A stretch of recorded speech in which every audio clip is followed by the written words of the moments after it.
एक शख्स जो पिछले 3 बार से बिहार में विधायक है, नीतीश कुमार जैसे साफ सुथरे छवि के इंसान की पार्टी में विधायक रहा, फिर उन्होंने उससे अपना दामन हटाया पिछले चुनाव में, तो वो इंडिपेंडेंट लड़ा और जीत गया। और वो शिक्षा और एजुकेशन और लड़कियों को पढ़ाने लिखाने की बातें कर रहा है। तो बड़ा मतलब अजीब सी विडंबना कहें, इसे क्या कहें, कि जिसने पूरी ज़िंदगी अपनी क्राइम में गुजार दी, लिखना पढ़ना नहीं आता, बल्कि मैं आज की कहानी जिससे शुरू करूंगा भाई, जैसे अपने मोबाइल का नंबर डायल करना भी नहीं आता था, अब तो शायद आ गया हो। तो वो उन लोगों से हम उम्मीद करते हैं कि वो सरकार में आएँ और वो हमारी एजुकेशन पॉलिसी और बेरोज़गारी, विकास, इसके लिए काम करें। तो बड़ी अजीब सी चीज़ है ये। खैर, अब तक तो आप समझ गए होंगे टीज़र देखकर भी। बिहार के अनंत सिंह की जो बाहुबली हैं, डॉन कहिए, नेता कहिए, और एक और नाम छोटे सरकार, उनकी कहानी है पूरी। 2 इंसिडेंट मैं बताऊंगा और उससे आप अंदाज़ा लगा लेंगे पूरी कहानी का, क्योंकि ऐसे लोगों के बारे में ज़्यादातर सभी लोग जानते हैं। 2004 में, उससे पहले एक वीडियो आया था, बल्कि 2004 से पहले, जिसमें अनंत सिंह के बड़े सारे शौक़ हैं। उनमें से एक शौक़ था वो डांस भी करना। तो वो बाकायदा डांस कर रहे हैं और AK-47 लहराया जा रहा था। तो ये वीडियो आया उस वक्त और मीडिया में आया। अब AK-47 अपने आप में ही रखना जो है वो गुनाह है, जिसमें बेल भी नहीं है। तो ये उस वक्त सामने आई चीज़ें, और इसके कुछ दिन के बाद बिहार पुलिस को कुछ ऐसी इन्फॉर्मेशन मिलती है कि बहुत सारे जो वांटेड क्रिमिनल हैं उनको अनंत सिंह ने संरक्षण दे रखा है, और कुछ ऐसे बड़े क्राइम होने वाले हैं जो इन लोगों के ज़रिए होने हैं। तो ये जब खबर मिली, तो इसके बाद बिहार की जो STF स्पेशल टास्क फोर्स, उसने लोकल पुलिस की मदद से इस इन्फॉर्मेशन पे काम करना शुरू किया।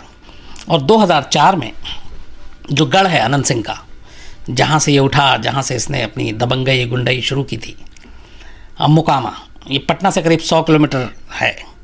और मोकामा के पास एक बहुत फेमस जगह है बेगूसराय, जो रिफाइनरी टाउनशिप के नाम से भी जाना जाता है। वहाँ पे बहुत बड़ा बिग रिफाइनरी वो है, तो वहाँ ज़्यादातर सरकारी कर्मचारी रहते हैं। उससे पहले है ये मोकामा, और 100 किलोमीटर, और ये पटना डिस्ट्रिक्ट में ही आता है। और उसके पास में है बाढ़, जहाँ जो नीतीश कुमार उनकी कॉन्स्टिट्यूंसी है। काम करना शुरू किया।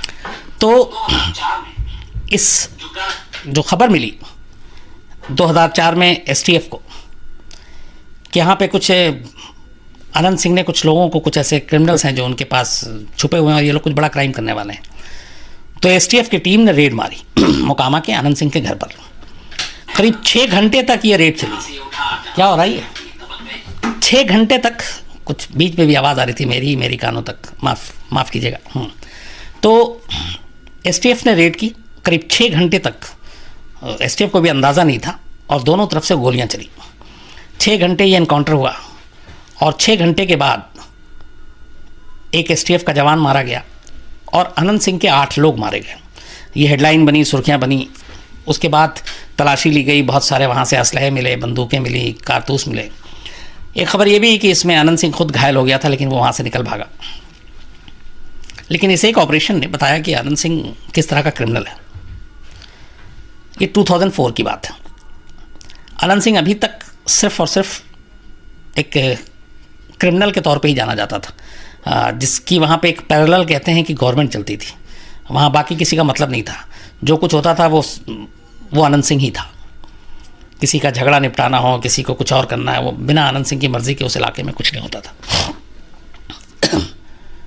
तो इस STF के ऑपरेशन के बाद अनंत सिंह का नाम आया, थोड़ा और कद बढ़ गया, क्योंकि ऐसे लोगों की जितनी पब्लिसिटी होती है उनका कद बढ़ता जाता है। फिर 2005 आता है, और 2005 में उस वक्त नीतीश कुमार लालू प्रसाद यादव को हराने के लिए अनंत सिंह का सहारा लेते हैं, और उसको जनता दल यूनाइटेड का कैंडिडेट बनाकर विधानसभा की टिकट दे देते हैं, और वो चुनाव लड़ता है। उसी दौरान मुझे 2005 में ये कहा गया था कि बिहार के जितने बाहुबली और इस तरह के डॉन हैं जो इलेक्शन में खड़े हो रहे हैं, उनके ऊपर एक सीरीज़ बनानी है। तो मैं बिहार गया, बाकी सारे लोगों का करते करते फिर मैं मोकामा पहुंचता हूँ। ये पहले से बताया गया था कि वो ज़्यादातर अपने घर में ही रहता है, शायद उसे चुनाव प्रचार की भी इतनी ज़रूरत नहीं है। दबंगई लोगों के साथ ये एक एडवांटेज होता है कि उनकी डर, दहशत और खौफ जो है उनके लिए काम कर जाती है। तो मुझे ज़्यादा मुश्किल नहीं हुआ, चूँकि चुनाव का टाइम था तो उसके लिए भी मुश्किल नहीं था कि चलो मीडिया से बात करें। तो मुकामा पहुंचते हैं, जो चुनावी मैनेजर और कुछ लोग थे उनसे बात हुई। बात होने के बाद उन्होंने वक्त दिया, सुबह करीब 11 बजे का वक्त होगा। तो मुकामा पहली बार आनंद सिंह के घर पहुंचते हैं। जब घर पहुंचते हैं तो हमारी गाड़ी जो है वो एक मेन गेट के पास ही रोक दी जाती है। इसके बाद कैमरामैन कैमरा लेता है और हम दोनों अंदर दाखिल होते हैं। एक हवेली टाइप का गेट था। जब अंदर दाखिल होते हैं तो मतलब मुझे यकीन नहीं हुआ बाहर से देख के कि अंदर ऐसा होगा। किसी किले टाइप की आप समझ लें। मैं ऐसे चल रहा हूँ, मेरे राइट और मेरे लेफ्ट दोनों तरफ करीब, ध्यान से मुझे याद हो तो 3 या 4 मंजिली ये इमारत दोनों तरफ एक ही शेप में, एक ही तरह से बनी हुई, और उसमें छोटे छोटे कमरे। तो मैं चलता गया, दोनों तरफ देखता गया, और वो उसमें लोग वहाँ पे कपड़े भी सूख रहे हैं, महिलाएं भी हैं, बच्चे भी हैं, मर्द भी हैं। तो करीब जब दोनों तरफ देखा तो मुझे ऐसा लगा कि जैसे मतलब ये कैसा घर है और इस तरह से क्यों, क्योंकि ये जो अपार्टमेंट्स और इस तरह की चीज़ें होती हैं मुंबई में ऐसे बड़े आम आपको देखने को मिलते हैं। छोटे छोटे चौल, छोटी छोटी ऐसे फ्लैट्स जिसमें एक एक रूम का जिसमें लोग रहते हैं। बट 2005 में और बिहार में इस तरीके से, क्योंकि वहाँ पे या तो आपके गरीब भी है, मट्टी का घर हो सकता है, लेकिन इस तरह के घर नहीं जिसमें एक ही बिल्डिंग में इतनी सारी चीज़ें थी, ये चलन शुरू नहीं हुआ था, और वो भी मुकामा जैसी जगह पे। तो मेरे लिए बड़ा अजीब था और मैंने उसको नोटिस किया, लेकिन कुछ बात नहीं हुई। फिर मैं धीरे धीरे अंदर जाता हूँ। उसके बाद हमें ले जाकर नीचे एक पहले हॉल टाइप का कमरा था, उसमें बैठाया गया। बैठाने के बाद बहुत प्यार से, हमारे को बुरा भी ना लगे, उन्होंने बातों बातों में, उनके 3-4 लोग थे जो कैमरे को भी देख लिया, कैमरे को छू लिया, माइक भी चेक कर ली, माइक का वो निकाल कर भी देख लिया, तार भी देख ली, और कायदे से हमारी तलाशी भी ले ली, जो हमें बुरा भी ना लगे और हो भी गया। जैसे पीछे पर्स था तो ये क्या है, आप बड़ा पर्स पीछे नहीं रखते, वो अपनी भाषा में। तो पर्स के नाम पे उन्होंने पीछे हाथ वाथ भी मारा और कमर तक ले गए, देख लिया कुछ है तो नहीं। सेम कैमरामैन के साथ किया। तो इतना तजुर्बा हो गया था, हमें मालूम था कि ये बिना तो डायरेक्टली नहीं इनडायरेक्टली तलाशी भी हो रही है। अब आखिरी चीज़ बचता था वो जूता, तो उसकी तलाशी दूसरे तरीके से हुई। जब हम को कुछ देर बैठने के बाद चाय वाय पी ली तो फिर कहा गया कि चलिए ऊपर। जब ऊपर गए तो कमरा जब आने लगा तो जूता उतार दीजिए। तो कई जगह ऐसा होता है, तो हमें भी नहीं वो लगा, हमने खैर उतारा। अंदर पहुँचे तो एक वो भी बड़ा सा हॉल था, उसमें करीब उस वक्त 7-8 लोग बैठे हुए थे, सारे हट्टे कट्टे पहलवान टाइप। 1-2 थे जो सूखे थे, पतले दुबले, और एक बड़ा सा एक चौकी थी लकड़ी की, उस पर हमें बैठा दिया गया और हमसे कहा गया कि आप जो भी अपना जैसे करना है कर लीजिए। तो हमने कहा कहाँ करना है, तो उन्होंने कहा नहीं यहीं पे बैठेंगे, यहीं पे होगा। तो कैमरामैन ने कहा भी कि यहाँ पे फ्रेम नहीं बन रहा है, ये है लाइट वेट। तो उसने कहा नहीं होना तो यहीं है, वो कहीं और नहीं बैठते।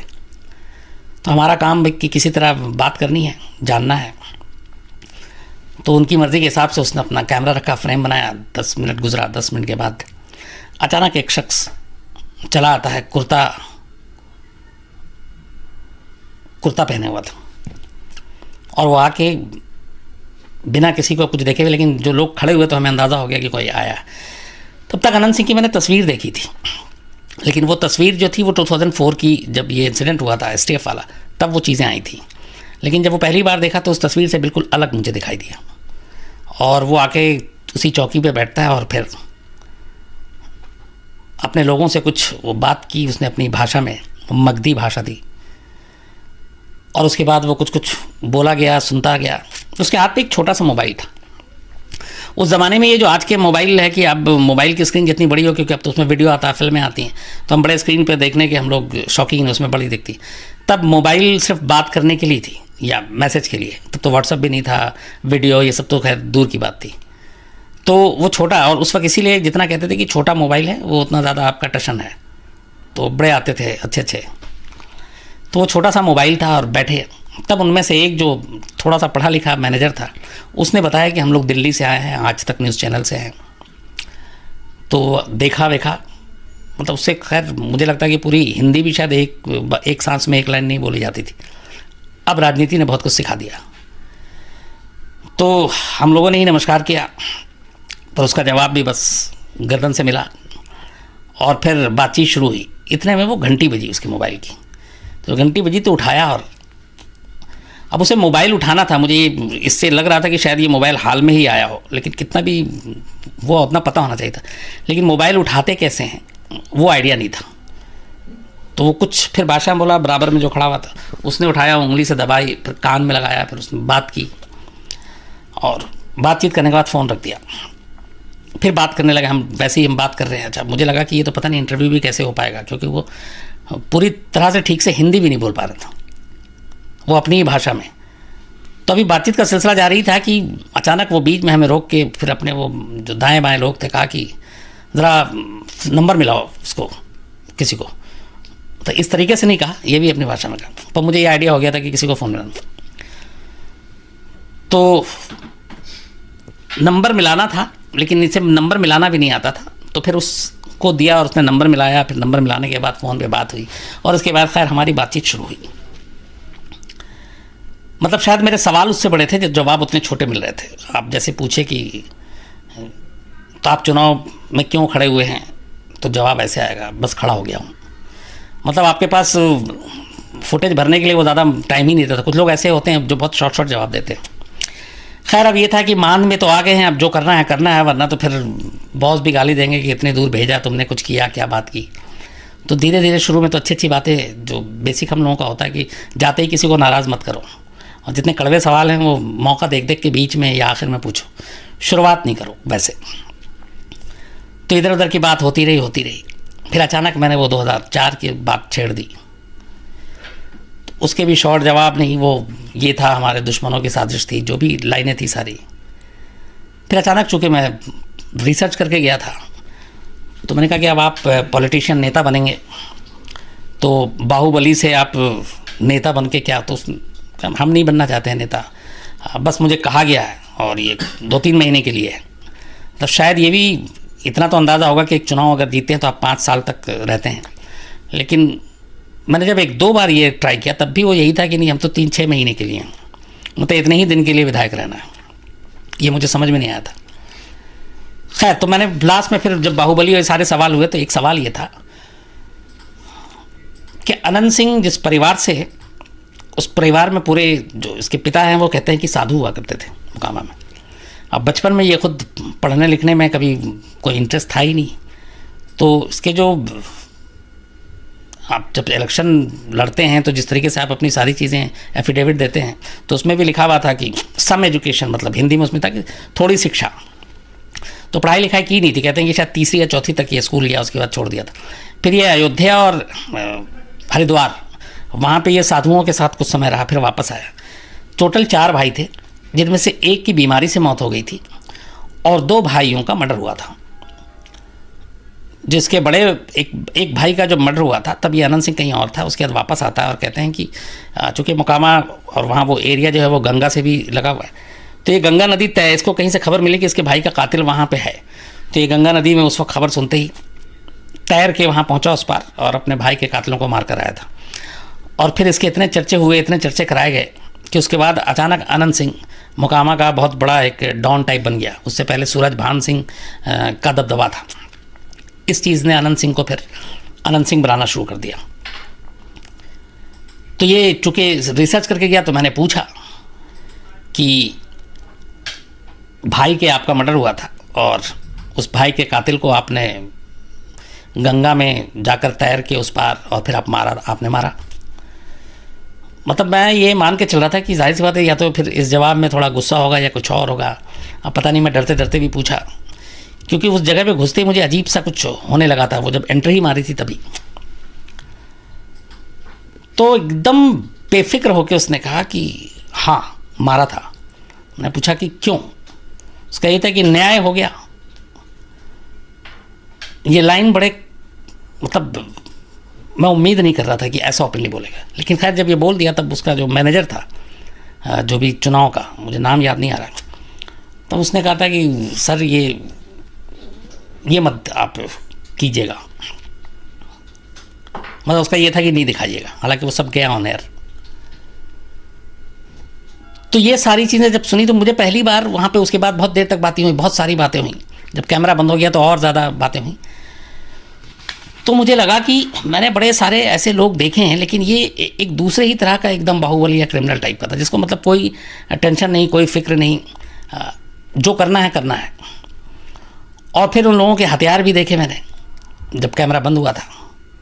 ये सारी चीज़ें बात हुई है। उसके बाद करीब 1.5-2 घंटा मैं बैठा। 1.5-2 घंटे के बाद फिर वो आखिरी के 15 मिनट या आधा घंटे में वो थोड़ा सा और खुला था, और तब नॉर्मल भी, फिर मैं भी बात करने लगा, फिर चाय वाय पिलाई, और उसके बाद निकलना, वहाँ से निकलना था तो निकला। तो जब निकल के वापस बाहर आया तो पता चला कि ड्राइवर को भी बाहर चाय वाय पिला दी गई थी।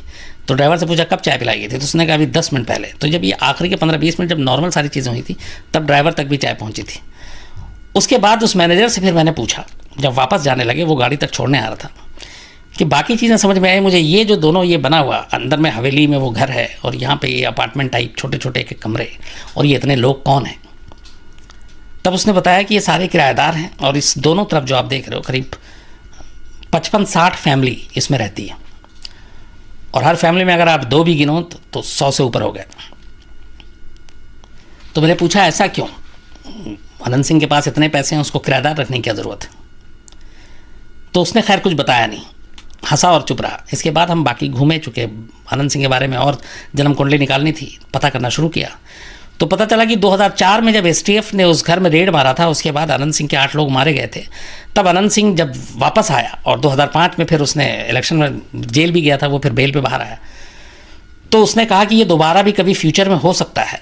तो उसने इस प्लानिंग के साथ वो दोनों तरफ ये दरबे नुमा कमरे बनाए, और उसमें लोगों को रखा, उसी इलाके के लोगों को रखा जो अलग अलग जगहों पे काम करते थे, और सिर्फ उनको अपने ढाल के तौर पर इस्तेमाल करने के लिए रखा कि अगर कल को ऐसा कोई रेड या ऐसा कोई ऑपरेशन होता है तो ये लोग ढाल बनेंगे, और इससे एसटीएफ या पुलिस या फिर कोई गोली चलाने से बचेगी, क्योंकि ये बेगुनाह लोग मारे जाएंगे।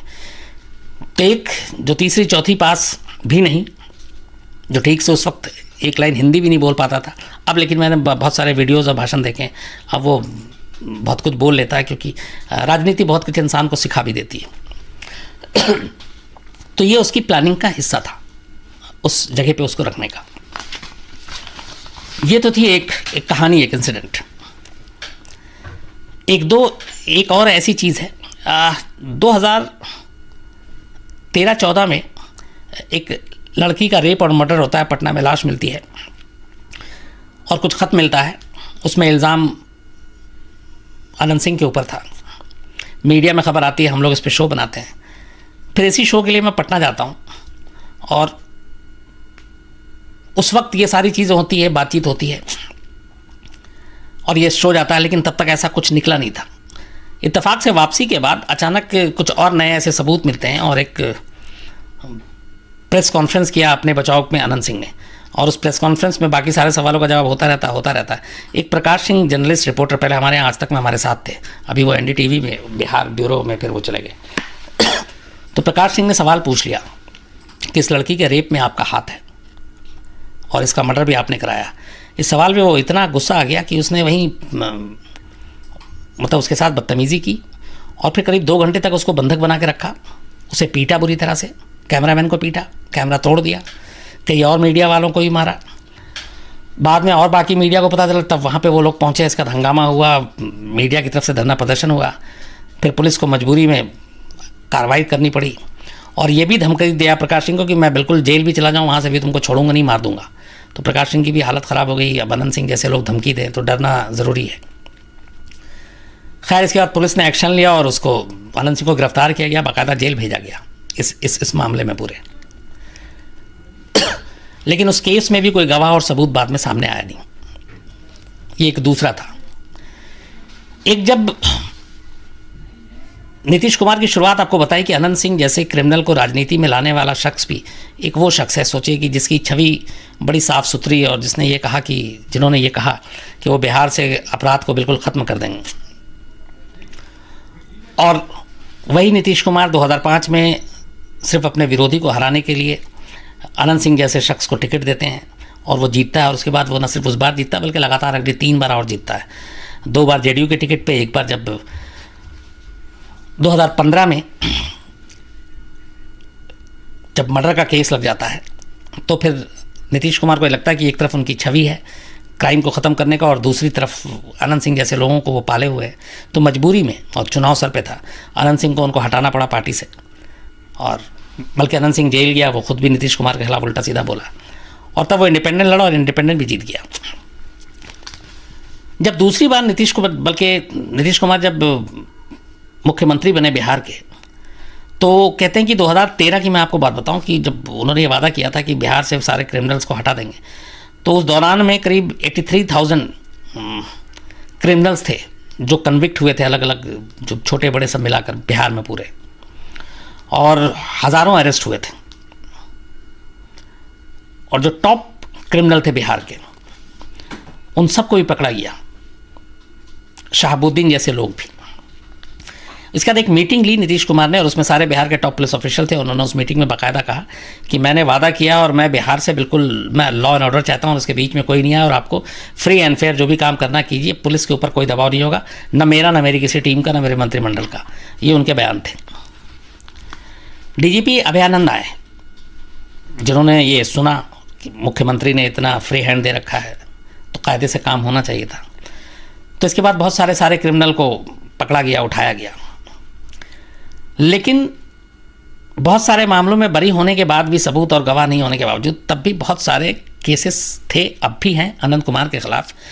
लेकिन मुख्यमंत्री की हरी झंडी मिलने के बावजूद बिहार पुलिस ने अनंत सिंह पर हाथ डालने की हिम्मत नहीं की। उसकी एक वजह यह भी है कि अगर नीतीश कुमार को वहाँ सरकार कहते हैं तो अनंत सिंह को छोटे सरकार कहा जाता था, और अनंत सिंह के साथ नीतीश कुमार की करीबी वहाँ के सब जानते हैं, चाहे वो पुलिस वाले हों या फिर ब्यूरोक्रेट्स हों। तो किसी की हिम्मत नहीं हुई। खुद डीजीपी अभयानंद ने एक बार ये कहा था अनंत सिंह के बारे में कि he is a dangerous man, लेकिन जब ये हुआ कि इतने केसेस हैं अरेस्ट, तो उस पर ऊपर उन्होंने चुप्पी सान ली थी और कभी गिरफ्तार नहीं किया।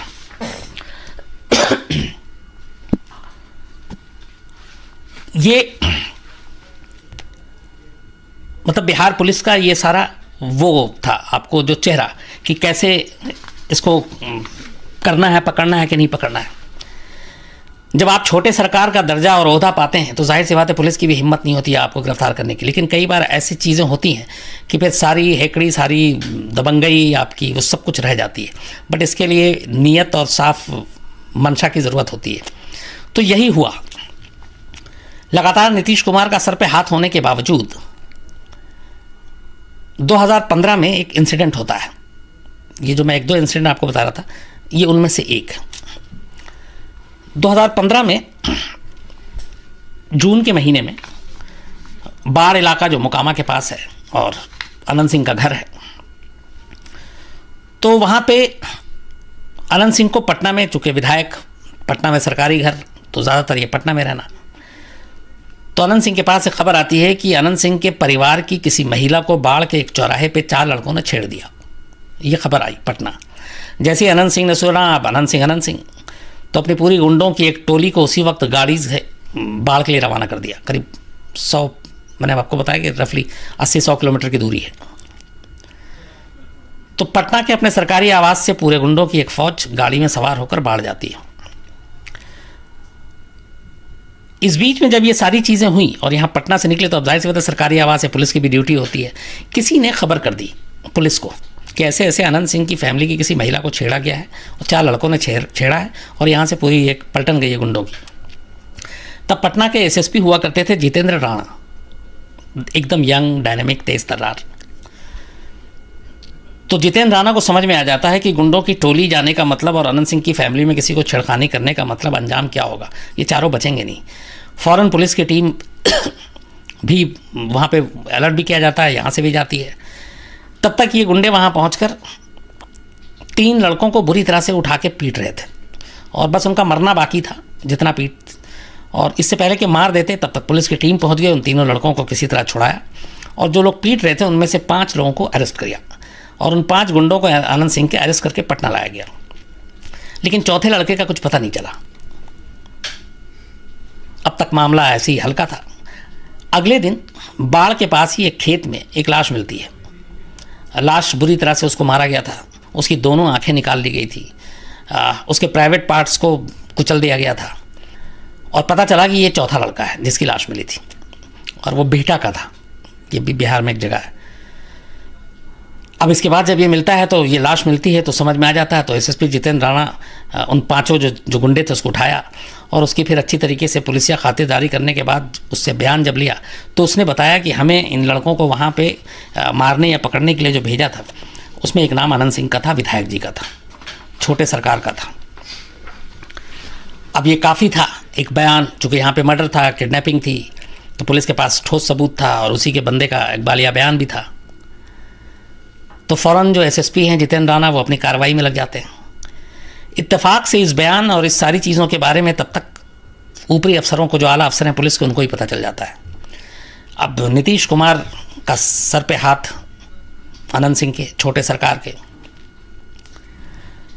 तो आला पुलिस अफसरों में खलबली मच जाती है कि क्या होगा। बात फिर सीएम ऑफिस तक जाती है और इससे पहले कि अब ये लगता है कि आनंद सिंह को एसएसपी गिरफ्तार करे इस मामले में, रात 10 बजे सीएम ऑफिस से एसएसपी के ट्रांसफ़र का परवाना आ जाता है, लेटर। और उस लेटर में ये लिखा था कि आप, ये 22 जून की बात है, 22 जून 2015। तो 22 जून की रात 10 बजे लेटर आता है एसएसपी जितेंद्र राणा के पास कि आपका ट्रांसफ़र किया जा रहा है और आप 23 जून को दोपहर 1 बजे अपना चार्ज जो नए एसएसपी हैं उनको दे दें। जो नए एसएसपी थे उनका नाम था विकास वैभव और ये एनआईए में, ये भी तेज़ तर्रार, यंग, डायनेमिक, ईमानदार, काम करने का जज्बा। जो जनरली जो नए आईपीएस आते हैं उनमें एक चीज़ बड़ी अच्छी मैंने हमेशा देखी है, उनके अंदर बड़ा जोश, जुनून, सब कुछ होता है, पर धीरे धीरे जब वो काम करने लगते हैं फिर वो सिस्टम देखते हैं, तो फिर करप्शन देखते हैं, बेईमानी देखते हैं, राजनीतिक आपका दबाव देखते हैं, फिर वो धीरे धीरे उनका जोश ठंडा हो जाता है, उनकी ईमानदारी भी गायब हो जाती है। ऐसे मैंने कई केस में देखे हैं। पर शुरुआत में वाकई इन लोगों को आप जज्बा देखेंगे तो आप भी हैरान रह जाएंगे। तो खैर 22 जून की रात को अचानक दबाव में आकर सीएम ऑफिस से ट्रांसफ़र का ऑर्डर आता है। बस उसमें गलती एक होती है, उसमें लिखा गया था कि आप 23 तारीख को, 23 जून 2015 को 1 बजे अपना चार्ज, 1 बजे तक अपना चार्ज नए एसएसपी विकास वैभव को दे दें। अब चूंकि कागजी कार्रवाई सारी हो चुकी थी, मौका अच्छा था, जितेंद्र राणा ने कहा कि इसको चूकेंगे नहीं। ठीक 1 बजे जब चार्ज देना था और नए एसएसपी आए और पुराने इनको अब जाना है नई जगह चार्ज लेने, ये खामोशी से चार्ज दे के जा सकते थे जितेंद्र राणा, बट दिमाग में कुछ और था। 1 बजे एक प्रेस ब्रीफिंग बुला लेते हैं, ये इनकी last press conference as a Patna SSP, और बुलाने के बाद ये सारा खुलासा कर देते हैं आनंद सिंह के खिलाफ कि ऐसे ऐसे ये छेड़खानी हुई थी जिसमें 4 लड़कों को उठाया गया, 3 को पुलिस ने बचा लिया, एक की अगले दिन लाश मिली और उसे मार दिया। और बयान में ये है कि ये सब कुछ आनंद सिंह के कहने पे किया गया और ये सारे सबूत हैं, ये सारी चीज़ें हैं। अब मैं जा रहा हूँ, उम्मीद करता हूँ कि नए एसएसपी इस पर कार्रवाई करेंगे। ये अपना आखिरी प्रेस कॉन्फ्रेंस जो टाइम दिया गया था सेम उसी टाइम पे करके और चार्ज देके वो निकल गए। अब यहाँ दूसरा एसएसपी, वो भी दबाव में होता तो शायद कुछ करता नहीं, लेकिन ये भी जो जितेंद्र राणा की जगह पे आया विकास वैभव, कुछ करने का जज्बा, तो लगा कि नहीं इसमें सबूत काफ़ी है, देखा। और उसको देखने के बाद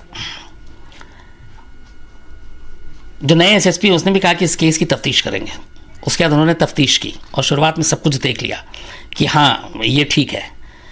फिर खामोशी से बहुत वो अदालत पहुंचते हैं बिना किसी को ढिंढोरा, क्योंकि मालूम था कि अगर वो करेंगे तो फिर ऊपर से दबाव आएगा। और अदालत में जाकर आनंद सिंह के घर की जो सर्च वारंट है वो ले लेते हैं तलाशी के लिए, और किसी को कानो कान खबर नहीं लगती। तो दूसरा एसएसपी जो है वो पूरा सर्च वारंट की अदालत से परमिशन मिल जाती है। इसके बाद ये सर्च वारंट लेकर जो पूरी पटना में जितने भी और पुलिस फोर्स, क्योंकि मालूम था कि आनंद सिंह के घर पर रेड डालने का मतलब क्या होता है और कैसे किया जाएगा, तो सर्च वारंट लेने के बाद 24 जून को पुलिस की टीम आनंद सिंह के पटना के सरकारी रेजिडेंस पर जाकर छापा डाल देती है। एक साथ पटना में, मोकामा में, बाढ़ में, जितने भी अलग अलग जगह ठिकाने थे, वहाँ पे चूँकि मजिस्ट्रेट की परमिशन थी, सरकार अब कुछ कर नहीं सकती थी, और वहाँ पे रेड, और इस रेड डालने के बाद कई खून से सने हुए कपड़े मिलते हैं, कुछ ऐसे हथियार मिलते हैं जो रखना गैर कानूनी है, और मतलब वो सारी चीज़ें जो इस केस को मजबूत करती थी। तो जो बरामदगी थी वो बरामदगी ही गिरफ्तारी के लिए काफ़ी थी। और इसके बाद फिर रेड के बाद अनंत सिंह को अब लगा कि कुछ हो नहीं सकता, उधर नीतीश कुमार को भी लगा कि अब मामला इतना हो चुका है कि बचाऊंगा तो उनकी छींचा लेदर होगी, तो शायद उन्होंने भी फ़ोन उठाना बंद कर दिया।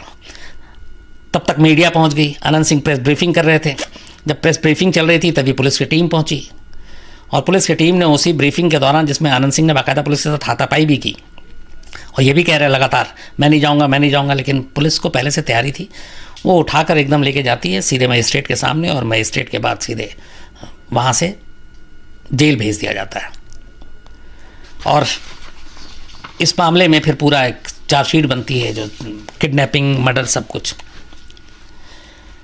लेकिन वही है कि ऐसे लोगों के साथ एक चीज़ ये होती है कि इनकी दहशत, इनका खौफ इतना होता है कि कोई जल्दी गवाही और वो सारी चीज़ें देता नहीं है। तो बाद में फिर अनंत सिंह को इस मामले में भी ज़मानत मिल जाती है, और वो ज़मानत पर बाहर आ जाता है। अभी भी वो ज़मानत पर बाहर है, और अभी ये फ्राइडे जो गुजरा है, उसने पटना से लेके एक अपने एरिया तक बहुत लंबी एक रैली निकाली है, जिसमें गाड़ियों का काफ़िला, मोटरसाइकिल का काफ़िला, और अब वो उसने ऐलान किया है कि 2019 का चुनाव मुंगेर से अब एमएलए का नहीं, एमपी का चुनाव लड़ेगा लोकसभा से। अब ये भी खबर आ रही है कि जो बिहार में महागठबंधन हुआ है, जिसमें आरजेडी, कांग्रेस, ये सब है, तो उस महागठबंधन से वो इलेक्शन लड़ेगा। लेकिन तेजस्वी यादव ने अभी एक बयान दे दिया कि वो ऐसे क्रिमिनल्स को अपनी पार्टी से टिकट नहीं देंगे।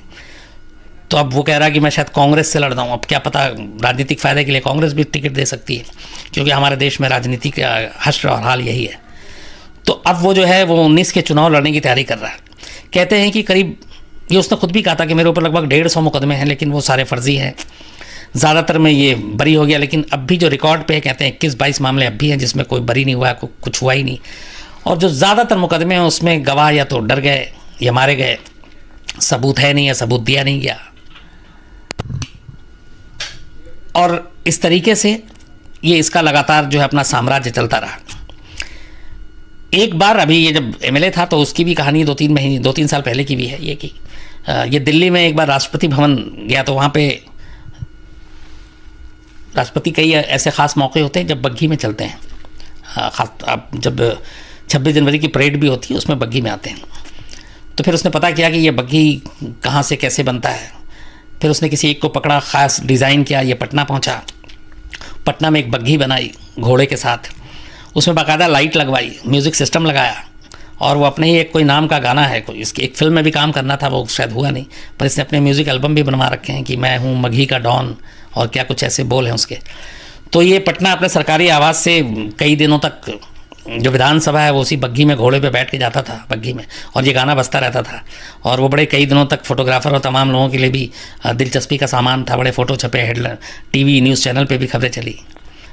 तो शौक बहुत है, कभी काऊ बॉय बन जाता है, उसके आप बहुत सारे फ़ोटो देखेंगे आप।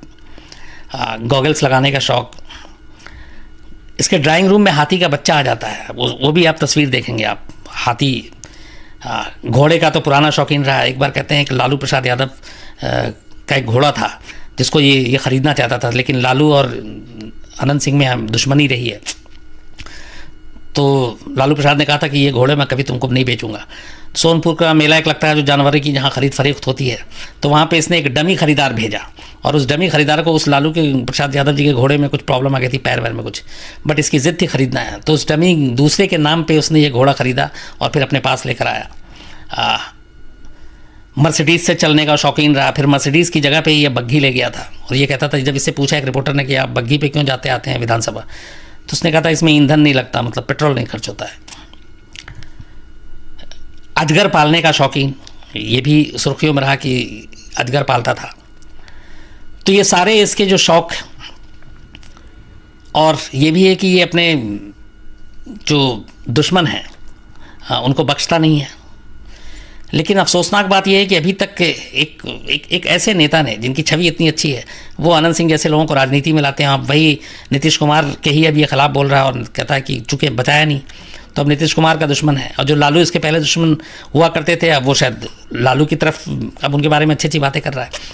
लेकिन एक शख्स जो अभी तक एमएलए था वो अब सोचिए कि लोकसभा का चुनाव लड़ रहा है, और 19 में अगर उसने कहा कि महागठबंधन से टिकट नहीं मिलती तो वो इंडिपेंडेंट लड़ेगा, और क्या पता जीत भी जाए। क्योंकि जब उसके बारे में ये भी है बहुत, उसके खिलाफ जो कई मुकदमे उसमें एक चुनाव में धांधली का भी मुकदमा दर्ज है, मर्डर, रेप, किडनैपिंग, ये आपका चुनाव में धांधली, लैंड ग्रैबिंग, पटना में इल्ज़ाम है बहुत सारे, कितने सारे ज़मीनों पे कब्जा। तो ये सारी चीज़ें हैं जो इल्ज़ाम है। लेकिन अफसोसनाक ये है कि अब एक और, कल को क्या पता एक क्रिमिनल जो है वो अभी तक बिहार विधानसभा में था, वो अब निकल कर सीधे लोकसभा में आ जाए, और क्या पता अगर लोकसभा में वो आता है और जिस पार्टी से वो चुन के आता है उसकी सरकार आ जाए तो फिर पता नहीं और कितना पावरफुल हो जाए। यही विडम्बना है हमारे देश में, जो पॉलिटिशियन ऐसे लोगों का फ़ायदा उठाते हैं और उनको इस तरह से आगे करते हैं, क्योंकि राजनीति में ऐसे लोग